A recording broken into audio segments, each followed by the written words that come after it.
سلامونه دوستانو، په دې هیله چې تاسو به راته روغ جوړ وئ. دا چې ما تاسو د کریپټو ټریډینګ کورس پیل کړی دی، نن راځو د کریپټو ټریډینګ په تحلیل باندې پیل کوو. دا چې ما تاسو د تحلیل او ټیکنیکل انالیسس دوه مخکې ویډیوګانې جوړ کړي، په هغې کې مې درته ښودلي وو چې کوم ویب سایټ کې موږ تحلیل ترسره کوو او تحلیل څنګه کولی شو. هغه طریقې مې درته ښودلي وي. همدارنګه د هغې لپاره مې تاسو ته ویب سایټ ښودلی وو، ټریډینګ ویو، چې د نړۍ مشهور ویب سایټ دی او اپلیکیشن هم لري. په هغې کې تاسو کولی شئ خپل ټیکنیکل انالیسس ترسره کړئ. خو د هغې زده کړه چې ډېره مهمه ده. زیاتره کسان چې دي په هغې کې خپل ټیکنیکل انالیسس نشي ترسره کولی، ځکه چې ځانګړې زده کړې ته ضرورت لري. نو تېرې ویډیوګانو کې مې طریقې درته ښودلې وي. که چا نه وي کتلې، لاړ شئ هماغه ویډیوګانې هم وګورئ او په ټریډینګ ویب سایټ کې تاسو کار ډېر وکړئ، ځانونه ورسره بلد کړئ چې هغې کې موږ څنګه ټیکنیکل انالیسس ترسره کولی شو. نن راځم په یو کوین باندې رسماً کار کوو چې څنګه موږ په هغه باندې تحلیل ترسره کولی شو. خو د تحلیل لپاره موږ تاسو بېلابېلې طریقې لرو. تېرې ویډیوګانو کې مې تاسو سپورټ ریزسټنس درپېژندلی و. دا چې سپورټ ریزسټنس موږ لپاره په پرایس اکشن استراتیژي کې ډېر زیات پکارېږي. په هره برخه کې موږ تاسو لپاره مهم دی. لومړی په هغه باندې تحلیل ترسره کوو او پاتې ویډیوګانو کې بیا وروسته نورې طریقې درته ښیم، په هغه باندې موږ تحلیل ترسره کوو. نو راځم په دغه ویډیو کې تاسو ته په سپورټ ریزسټنس باندې کار پیلوم. نو نور اضافي خبرو نه تېرېږم. که چېرته تاسو موږ سره په چینل کې نه وئ، چینل سبسکرایب کړئ. همدارنګه تاسو کومه پوښتنه لرئ، مشکل لرئ، ستونزه لرئ، موږ ته کمنټ کولی شئ. ډسکرپشن کې زما ټیلیګرام چینل لینک شته، هلته موږ سره اړیکه نیولی شئ. یا هم تاسو دوستانو د مارکیټ خبرونه، فری سیګنالونه، نور څه هم پکار وي، کریپټو لپاره نیوز، د هغې لپاره ډسکرپشن کې زما ټیلیګرام چینل شته، هغه سره جوین کړئ. انشاءالله موږ تاسو به هلته په خپل ګروپ کې یو ځای کار کوو. راځم درته په دغه ویډیو کې په ټیکنیکل انالیسس باندې پیل کوم. هغې لپاره به تاسو راشئ، خپل ټریډینګ ویب سایټ به راخلاص کړئ. نو دغه د ما ویب سایټ درته راخلاص کړ. په دغه ځای کې به تاسو داسې کار وکړئ. دلته ما ایتریم کوین راخلاص کړی دی. د ټول نه اول به تاسو داسې کار وکړئ. موږ مخکې مې تاسو ته ویلو چې سپورټ ریزسټنس په دوه ډوله دي. زه به دلته یو بل کوین انتخاب کړم، سولنا به مثلا انتخاب کړم. دلته مخکې مې تاسو ته ویلي وو چې سپورټ ریزسټنس دي په دوه ډوله دي، چې یو ته میجر سپورټ ریزسټنس ویل کېږي، بل ته مینر سپورټ ریزسټنس ویل کېږي. یو ځل بیا هم تکرار کوم چې تاسو هغه کسان چې نوي زده هغوی ښه زیات کړي، سمې زده کړي. نو د هغې لپاره که چېرته زه راشم په دغه ځای باندې یو سپورټ لاین ریزسټنس لاین تېر کړم، او لاندې دلته راشم په دغه نقطه باندې یو ریزسټنس لاین تېر کړم.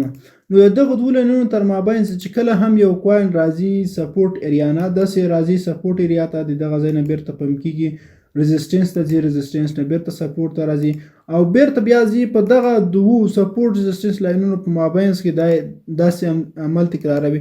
دغه ته موږ وایو میجر سپورټ ریزسټنس. څه ورته وایو؟ دې ته میجر سپورټ ریزسټنس ویل کېږي. خو که چېرته هم یو کوین بیا داسې حرکت ترسره کوي، دا موږ سره یو ریزسټنس لاین شو، دغه موږ سره یو سپورټ لاین شو.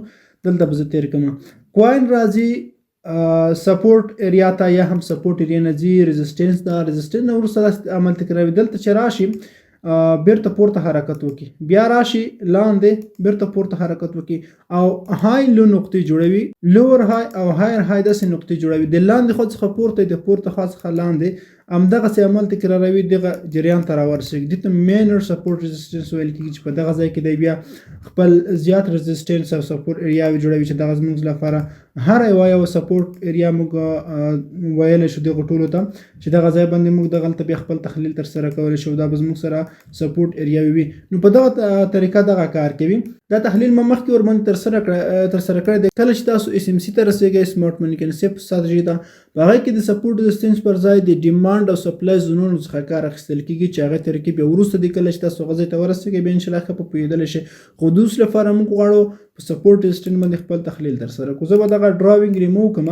نو مخکې له دې چې تاسو سپورټ ریزسټنس په دغه کوین باندې ترسره کړئ، لومړی به تاسو د دغه کوین دغه اوسنۍ په نوي ډیټا کې های او لو نقطې پیدا کړئ. اوس د لوړه نقطه چې موږ وینو دلته دغه یوه نقطه ده، دغه نقطه. خو د هغې نه مخکې موږ باید یوه لو نقطه د سولنا پیدا کړو. سول کوین ما دلته انتخاب کړی دی.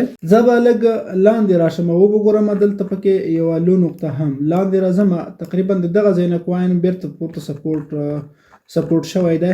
زه به دلته د دغه ځای نه یوه نقطه ورته تېره کړم. دا به زموږ سره یو سپورټ نقطه شي. ګورئ دغه یو سپورټ نقطه شوه، دلته تاسو ته ښکاري.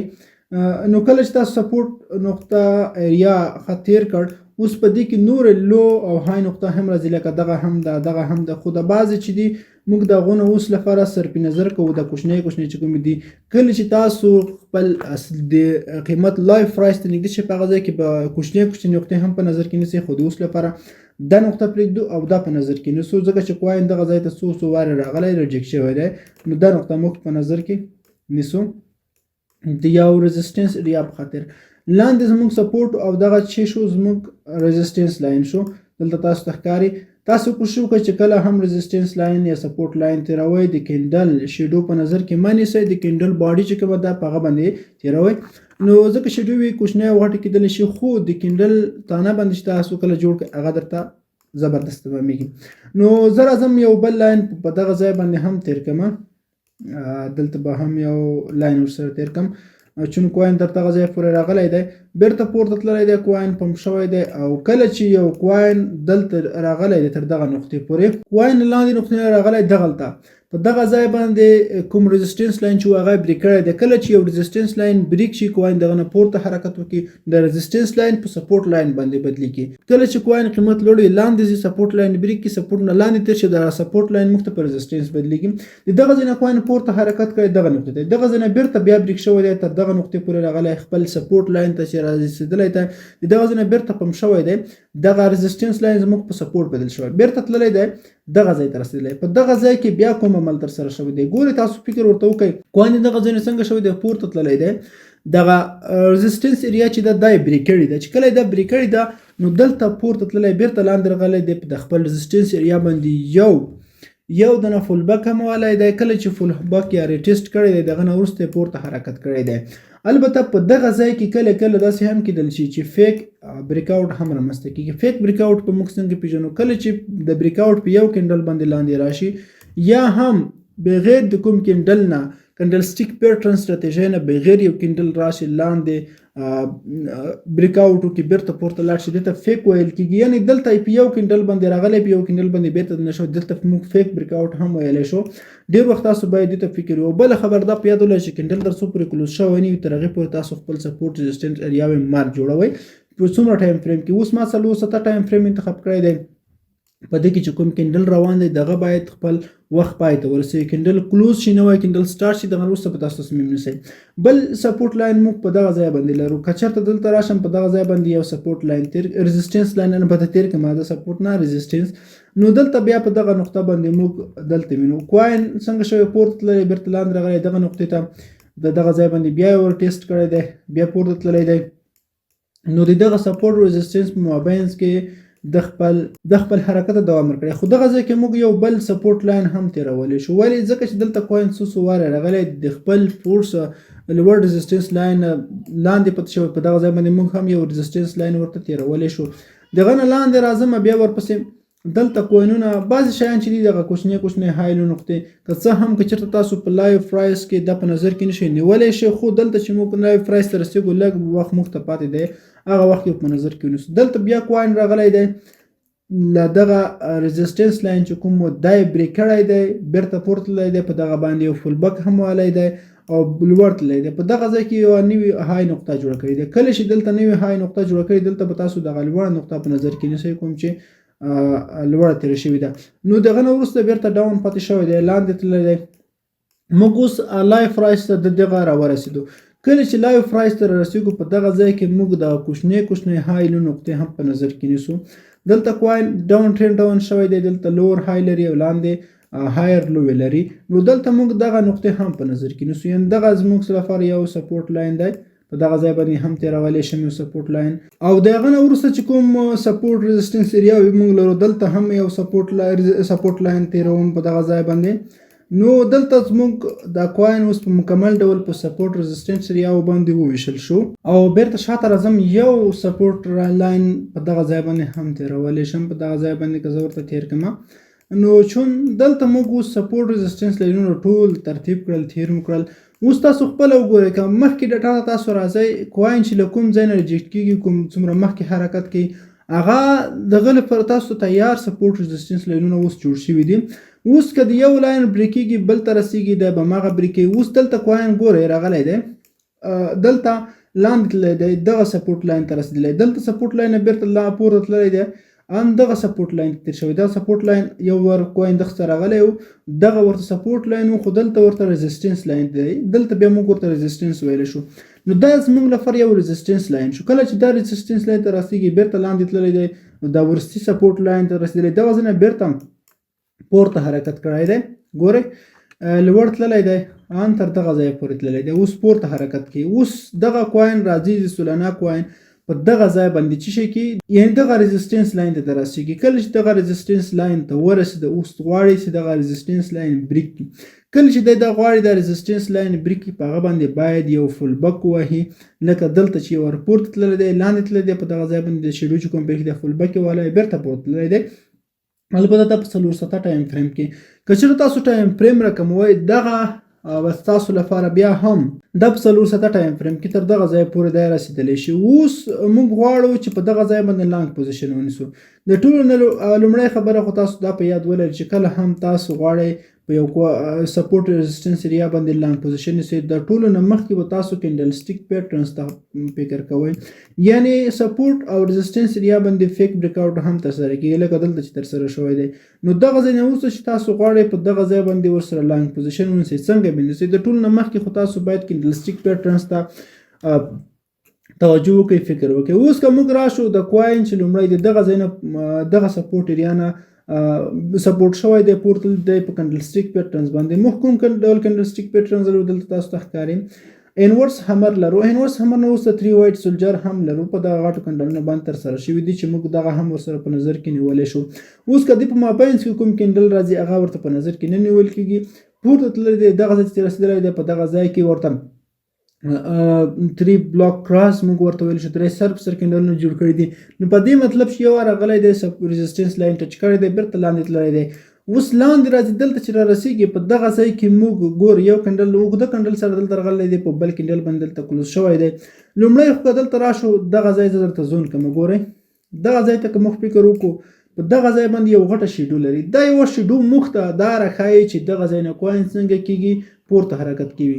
سیلرانو کوشش وکړ چې کوین تر دغه ځای پورې لاندې بوځي، خو مګر بیرته به یاران قوي شول، د دغه ځای نه کوین دلته بوتلی، په دغه ځای باندې کینډل سټاپ شو، ودرېده، بیرته پورته حرکت وکړو. او په سور کینډل کې موږ ته یو ډول هم جوړ شوی دی. البته کینډل شکل رنګ چې دی مهم نه دی چې په سور کې دی یا په زرغون کې. که چېرته زرغون کینډل وي، هغه د انالیسیس لپاره تر ټولو ښه په نظر کې نیول کېږي که په زرغون رنګ کې وي او په سپورټ ایریاو کې. که چېرته موږ ریزسټنس ایریا ګورو، په هغه ځای کې که چېرته د کینډل په سور رنګ کې بیا ښه په نظر کې نیول کېږي، موږ لپاره ډېر د توجه وړ دی چې موږ ورباندې ښه یقیني کېدلی شو. اوس کوین ته دغه ځای نه پورته تللی دی، په دغه ځای کې موږ پخوانی یو ریزسټنس لاین درلوده چې هغه یې بریک کړی دی، په هغه باندې پول بک هم وهلی دی، بیرته پورته حرکت کړی دی. اوس دغه ځای ته راځي. دغه ځای ته چې څنګه راورسې، تاسو به ډایرکټ داسې نه کوئ چې خپل پوزیشن کلوز کوئ. پوزیشن د کلوز کولو لپاره به تاسو څو نقطې په نظر کې نیسئ. لومړی که چېرته دا کوین راشي، کیدای شي دغه خپل ریزسټنس لاین هم بریک کړي، پورته لاړ شي. د پورته تګ لپاره څو مرحلې دي. لومړی باید تاسو کله چې دا بریک کوي، په داسې کینډل سره یې بریک کړي چې موږ تاسو په کینډل سټیک پیټرنز موضوعاتو کې ویلي وو. کوم کینډل سټیک پیټرنز چې موږ ویلو، په هغه کینډل سټیک پیټرنز باندې باید د ریزسټنس ایریا نه پورته موجود وي. بل دا چې یا داسې حرکت وکړي، کوین یې دغه ځای نه پورته لاړ، دلته ورسېده، بیرته راشي، په دغه ځای باندې یو ریټیسټ وکړي، بیرته فول بک ووهي او لوړ حرکت وکړي.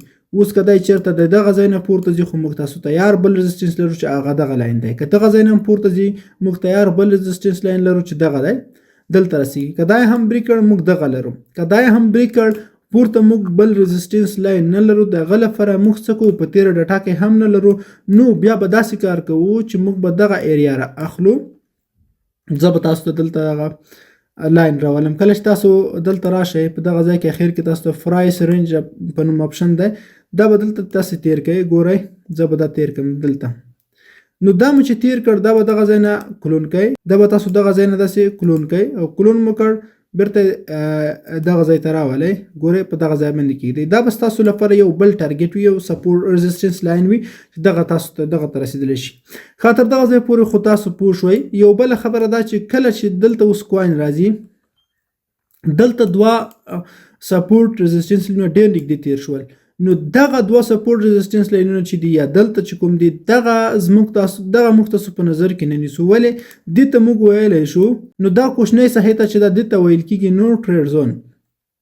ولې ورته ویل کېږي؟ ځکه چې دلته ساحه چې ده ډیره کوچنۍ ده او چون دغه کې که چېرته موږ خپل پوزیشن هم ونیسو موږ لپاره ګټه چې ده ډیر لږه کولی شي یا هم زموږ هغه د ګټې او تاوان مقدار ته ډیر کم په نظر کې نیول کېږي. زه به دلته ورسره ولیکم نو ټریډ زون. نو دې ته ویل کېږي نو ټریډ زون. کله چې تاسو دا ورسره اپلای کړ دغه ساحه کې به تاسو خپل پوزیشن نه نیسئ، دې ته کوچنۍ ایریا چې داسې کوچنۍ ایریا راځي او دغه ایریا چې کومه ده دا هم زموږ تاسو لپاره یو نو ټریډ زون ساحه ده. دلته هم تاسو په دغه ځای باندې که زه درته په داسې په نښه کړم دا ځکه چې دلته پوزیشن معنا نه لري چې که تاسو ونیسئ ډېر کوچنی راځي. اوس زه راځم په دغه ځای باندې یو لانګ پوزیشن نیسم. لانګ پوزیشن به څنګه نیسم؟ دلته که تاسو راشئ په دغه ځای کې موږ خپل پوزیشن یې لرو.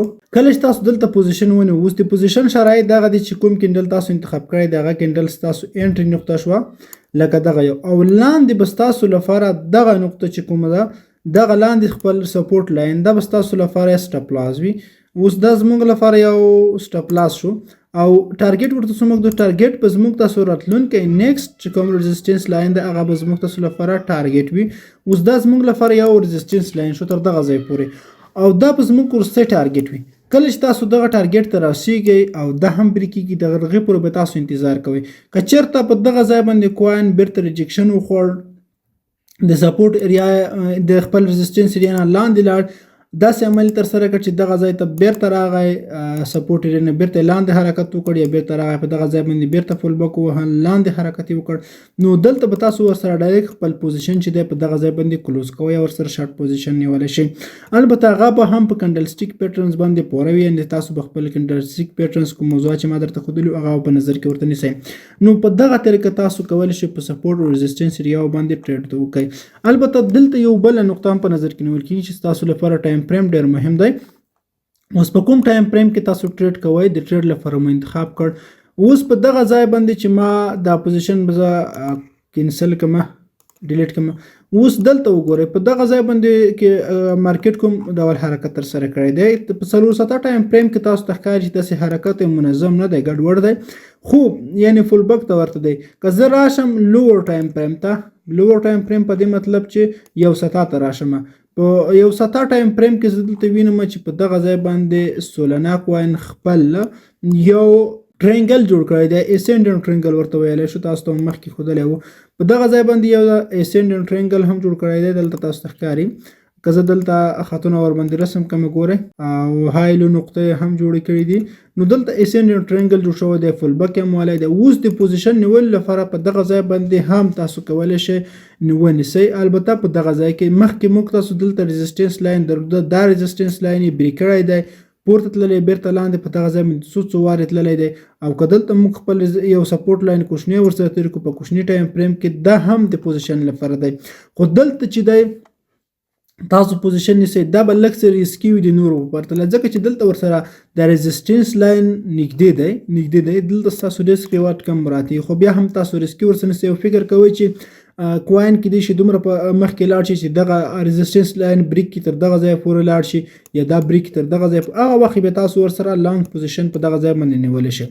راځم په دغه ځای باندې یو بل کنسپټ درته ښایم. اوس خو دا موږ په یو سطح اوس راځو غټ ټایم فریم ته لکه ون ډے ټایم فریم ته غټ ټایم فریم زه انتخابوم. اوس دلته ون ډے ټایم فریم په ون ډے ټایم فریم کې هم سپورټ ریزسټنس لاینونه چې تاسو ګورئ په مغه شکل کې دي مګر په کوم ځای کې چې دلته ریفاین ته ضرورت لري بعضې ځایونه تاسو پکې چینج کوئ بدلوئ هغه هم کولی شئ. یعنې دلته اوس که راشم دغه سپورټ ایریا ته تاسو ګورئ ریزسټنس ایریا ته دلته په لوړه تلئ دلته په شیډو باندې دا زه ریفاین کوم او راوړیم د کنډلسټیک پیټرنز چې شي دی باډي ته او د پورته هم یو ریفاین کوم دلته به تاسو دلته ریفاین هم ورته ترسره کولی شئ په دغسې حالاتو کې. د بل هم ورته لاندې راوړم تر دغه ځای پورې او د نور ټرینډ زون څخه چې کومه ده دا به هم کوچنی شي تر دغه ځای پورې او دلته بیا تاسو کولی شئ چې د یو ریزسټنس لاین څخه هم ډیلیټ یې هم کوئ.